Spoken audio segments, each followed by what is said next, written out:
Kim-Yong-jin from the Ilsan Apson Dental Clinic. We looked at the overview of digital guided surgery system, and also I introduced OneGuide system. And lastly, we looked how the OneGuide kit can be used in the last sessions.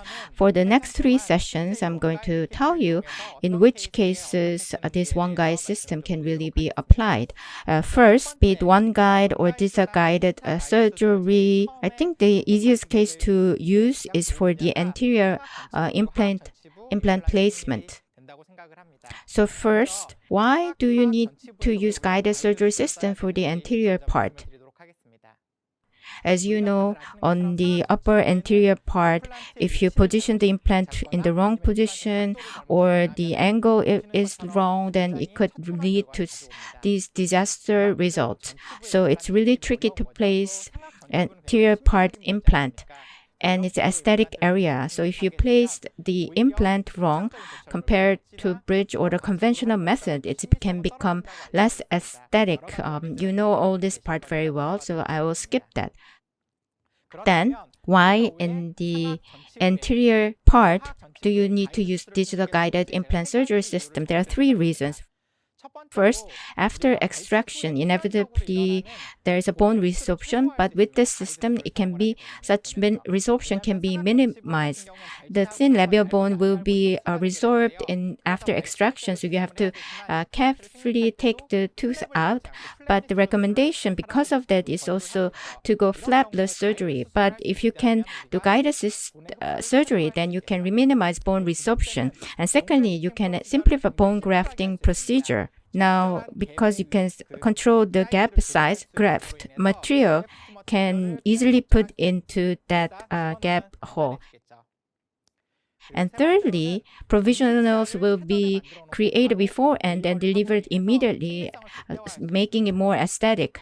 Let's look at one such case. On the upper part, 6 teeth were extracted, 3 implants were placed. But due to periodontal disease, there were mobility, and also on the right upper side, prostheses were also kind of shaky. This is pre-surgery photo. Gingival recession or labia bone defect did not exist, so I planned for immediate implant placement. To use OneGuide system in the implant studio program, first, ideal crown arrangement was done, so prosthesis design was done first. This is top-down approach, as I explained before. On the occlusal plane, this is the arrangement. And based on that, to place implant in the ideal position, the ideal prostheses were designed, and to support that, on the CT image, implants were planned for ideal positioning. So 3 implants were planned on the both side, number 3, and on one side, number 21, where the implant will go in. And OneGuide template was designed for adequate and accurate drilling and procedures.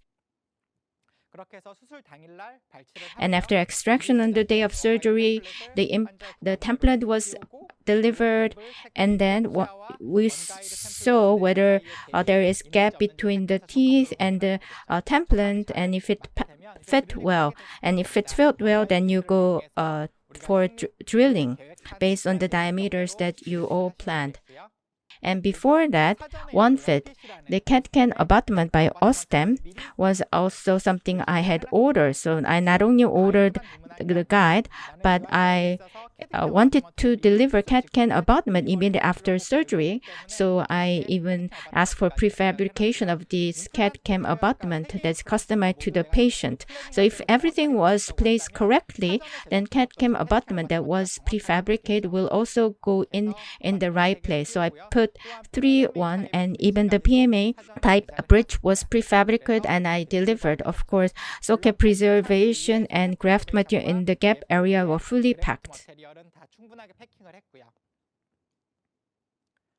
Now, after surgery, this is panorama photo, and this is PA after surgery. As you can see, prefabricated abutments are placed very well.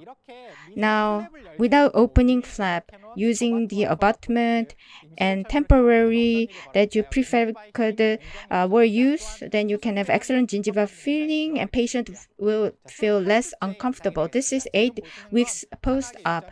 You see on the upper side, there's a TMA bridge. It's not the final prosthesis, but it's still very aesthetic, and papillary recession does not exist, and labial gingiva recession also do not exist. This is 12 weeks post-op. To deliver final prosthesis, temporaries or provisionals were removed, and as you can see, adequate pontic base is used, and for gingiva molding, then the papillas can be really created very well. And I delivered the final prosthesis, and this is photo taken afterwards.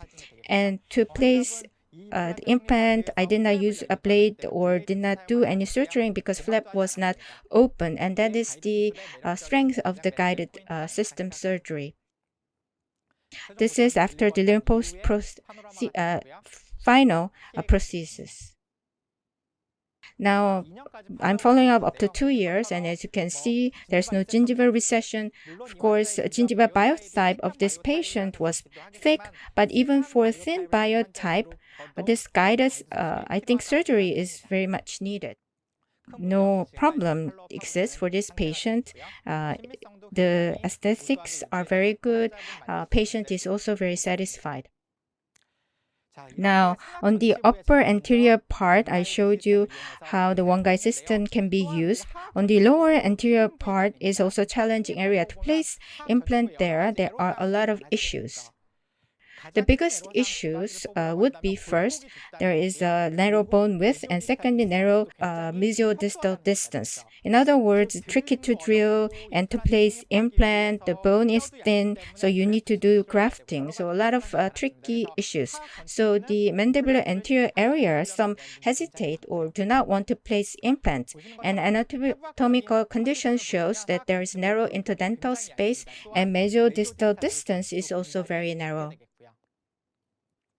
And because of that, typically, if you want to place a typical two-piece implant, then you have to do block bone graft or smart builder or os builder, and other customized titanium mesh needs to be used for GBR. So it's really complicated.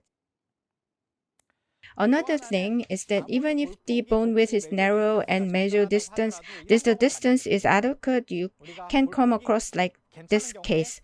So if you place implant, measure distal distance is narrow, so mount type two-piece implant, if it's placed, then mount driver can get jammed. So I want to place implant in the good size, but there's a tilting to the buccal and labial side. But there is one strength. Unlike the upper part on the mandibular side, the strength is with the bone quality. It's either D1 or D2. In most cases, it's that level. So initial stability can be easily secured. And because of that, on the lower anterior part, to overcome the challenges, MS implant was designed by Austin. So I prefer using MS implant on the anterior part on the lower side, especially for the lateral incisor and central incisor. And I don't really use MS implant for canine part. And this is the MS implant. This is one body type, very sharp, and it has tapered body, and you can increase initial stability. And because it's one body, placing abutment or linking impression coping, such stems can be simplified. And because of that, in the narrow bone width, and even in those cases, MS implant is very narrow in a width, so you can place them there. And measure distal distance, even if it's narrow, you can use MS implant. So for single missing case on the lower anterior part, this is very good system. And even for multiple missing cases, I think it can work very well. So let's talk about MS implant case. It's where number 32 has been fractured while eating.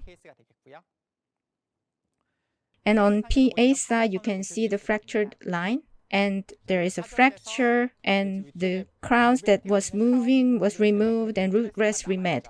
So you can use two-piece type implant, but after that, on top of that, the abutment on the cervical side, the diameter is more than 4.0. So for the adjacent natural teeth, the measure distal distance, with that there's no much of interoperability, and it will be very much detectable. But for MS implant, its diameter is 2.0, 2.5, and 3. So the abutment part is very slim.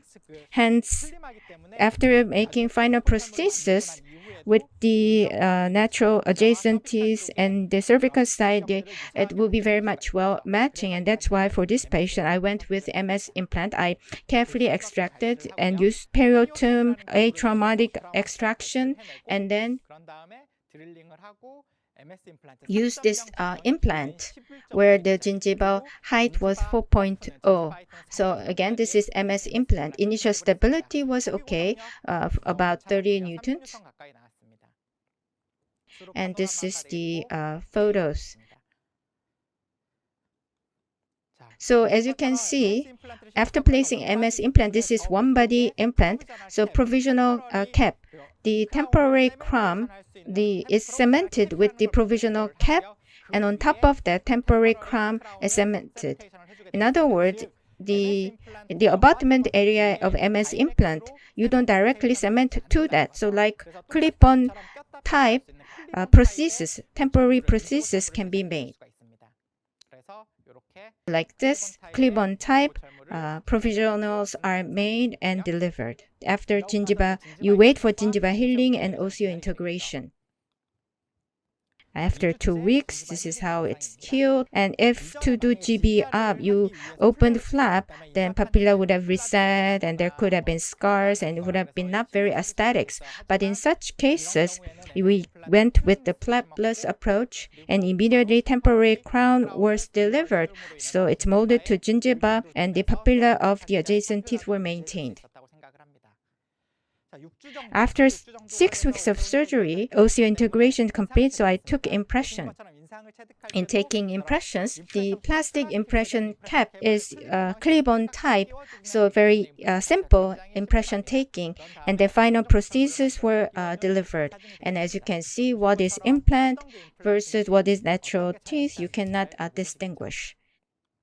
So these are the strengths of the MS implant. Post-surgery, after delivery final prosthesis, PA.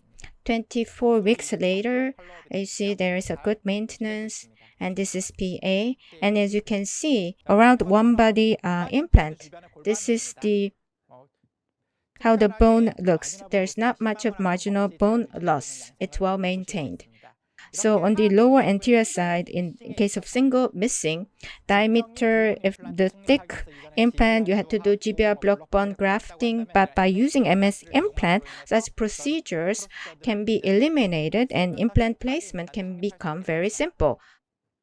But still, MS implant is very much dependent on the surgeon's experience. One body implant, so abutment, bending depth area, or in two-piece type abutment, the angle, compensation or correction is not possible. So in this implant, mesial-distal buccolingual position and angulation needs all to be correct. So labial surface line with the adjacent teeth, you have to go a bit toward lingual side. So it's very dependent on your experience. So if you're not experienced in implant placement, it might not be the first implant system you would go for. Then, using OneGuide kit, you might think is possible, but if you look at OneGuide kit, OneGuide drill stopper diameter is 6.0. But as you can see in the photo, in the mesial-distal distance, if it's less than 6, what to do? You cannot use OneGuide kit because OneGuide drill to drill in full depth, mesial-distal distance needs to be at least 6 or but in single missing, that would not be possible. What to do? So Austin created to overcome this narrow ridge in case distal distance is narrow. To enable distal guided surgery, we developed new kit. It's OneMS kit. It was named One Narrow kit, but now it's called OneMS kit. So on the lower anterior side, mesodistal distance narrow, or if you want to place one body implant, then using this OneMS system would be the good option. So let me explain about this OneMS kit. In OneMS kit, the implant you can place is MS implant, narrow ridge type, denture type, and temporary type. So 3 MS implant can be placed, and recently Austin introduced TS3 two-piece type 3.0 implant, the most narrow two-piece implant. This can also be placed using the OneMS kit. Now, on the lower anterior side, where the mesodistal distance is narrow, we reduce the guide barrel diameter to 3.5. In OneGuide kit, guide barrel diameter for normal hole drilling 5.0 and wide hole was 5.7. But here, it's 3.5. This is because mesodistal distance is often very narrow. And to avoid interference from the adjacent teeth, offset was extended. So guide barrel has become longer. In the OneGuide drill, guide barrel length was 8.0, but it's now extended to 11 millimeters because the offset is longer. In the OneGuide system, offset was 10.5. Offset is from the top of the plant implant to the top of the generated guided hole, that distance. So for TS implant, if you place with the OneGuide system, the distance is 10.5. But with this OneMS system, it's extended to 13.5, and guide barrel length has also been extended. This is to avoid interference for adjacent teeth. So on the lower anterior part, gingival recession or vertical bone resorption often happens, and the crown becomes longer. In such cases, guide barrel drill is extended, and offset is also extended to avoid interference. And also, the library itself for MS implant and 3.0 TS3 implant are in the implant studio. So also in the OneMS system. So guide hole can be matched in the planning. So you don't really have to worry much. Just to the digital center, say I'm going to use OneMS implant here, then you would see that guide template for this OneMS kit will be made and delivered to you. So this is how the kit looks like, and everything is very narrow in diameters. Flattening the others are same as in the OneGuide kit, and implant drivers and drills are included. Now, in case of tissue punch, on the lower anterior side, gingiva is thin, so you don't often use it. But if you need it, then you can use this tissue punch. And flattening drill, the sharply remaining bone or irregular cortical bone to flatten them, flattening drill can be used. And I explained about this in the OneGuide kit. And OneMS drill, in MS implant or two-piece type 3.0 implant, this will be used as the final drill.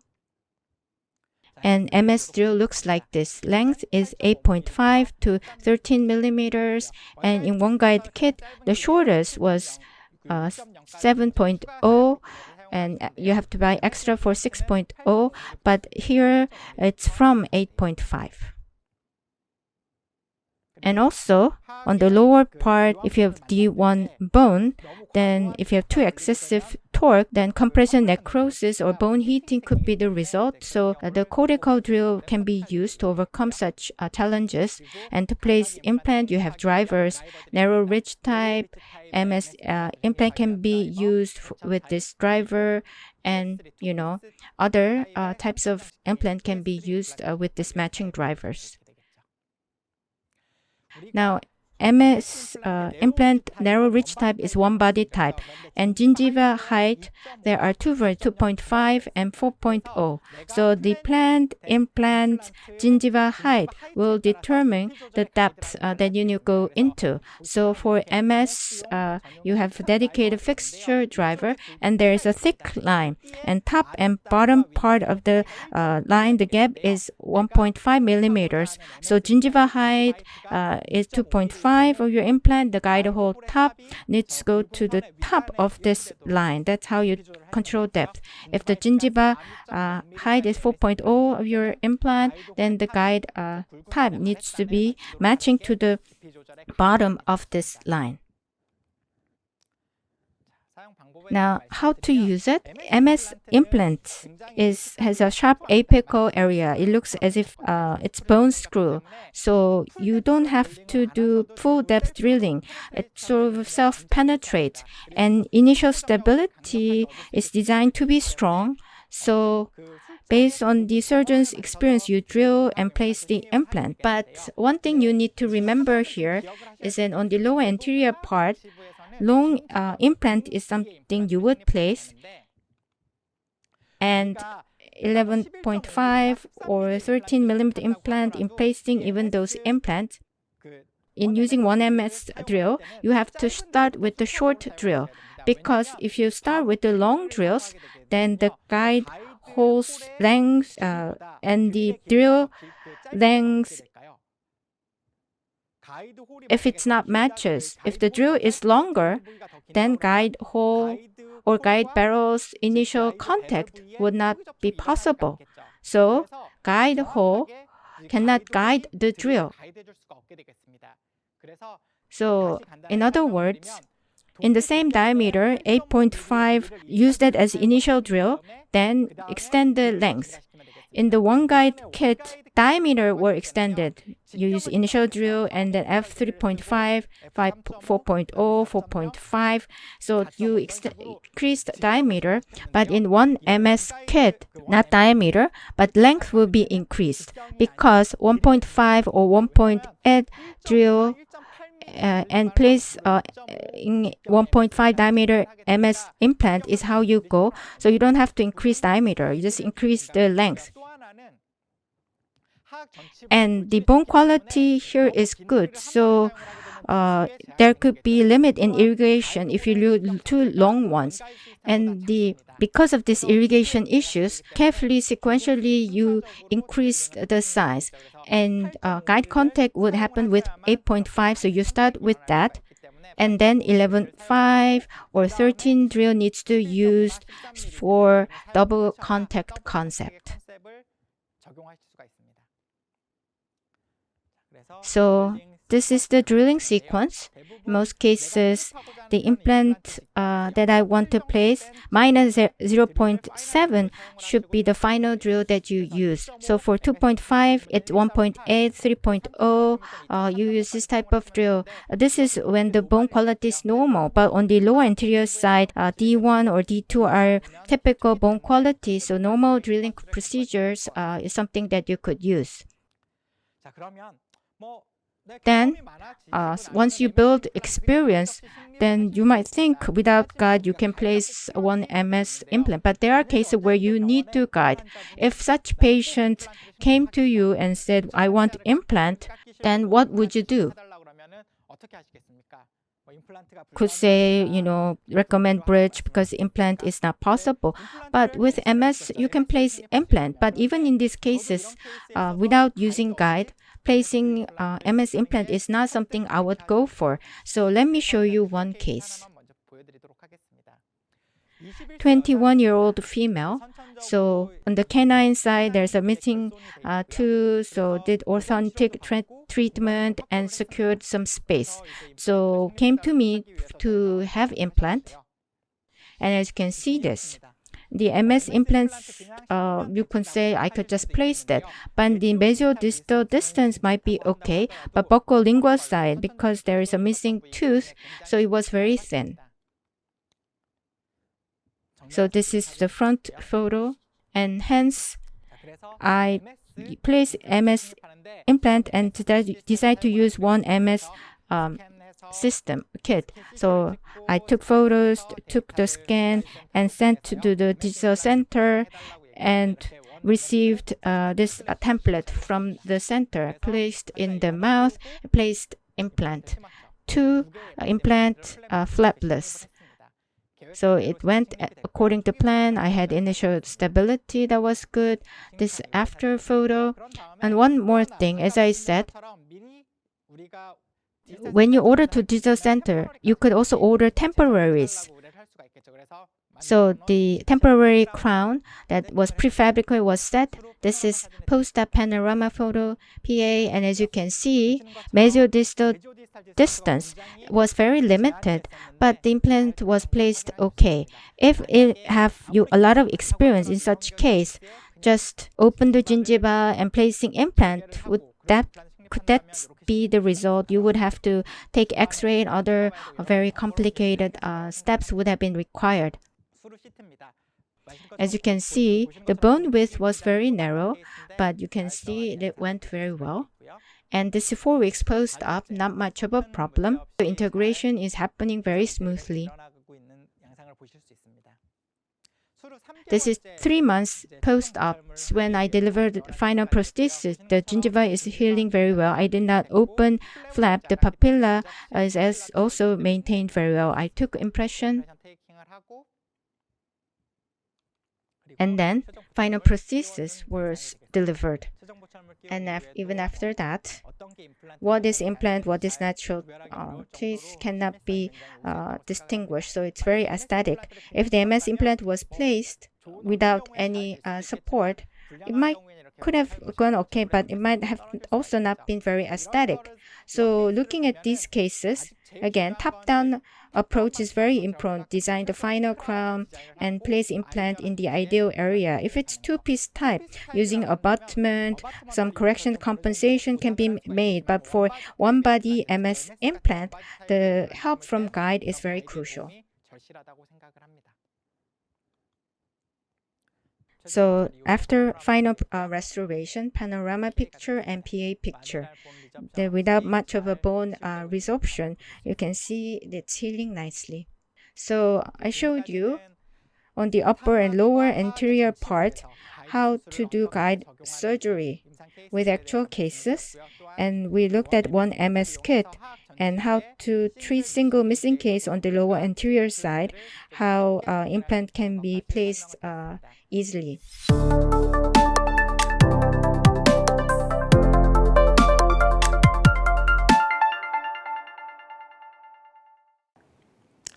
So when placing MS implant, what should be the initial stability is the question I was often asked.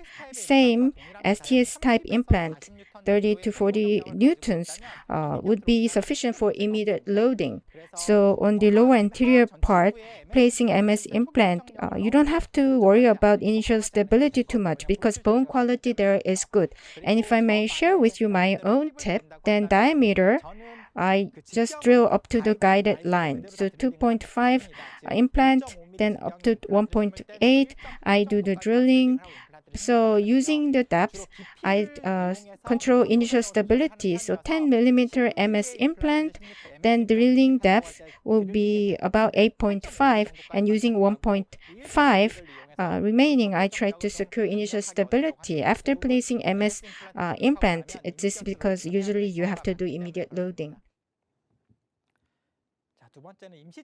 Next, how to deliver temporaries or provisionals. Now, in the first case of the MS implant, provisional cap was placed on the abutment, and on top of this, there was cementation. But in the Austin Digital Center, if you tell them to use OneMS system, then temporary will come that fit to your abutment. So it might be a new step, because after placement, putting temporary cap, on top of that, prefabricated, if you want to put provisional, then it doesn't fit, because there is no temporary cap library, only library for abutment. So using OneMS system, placing OneMS implant, then provisional cap. The temporary plastic cap will not have to be used. You can just cement to the abutment. That is the difference. So I hope that you will not get confused about this.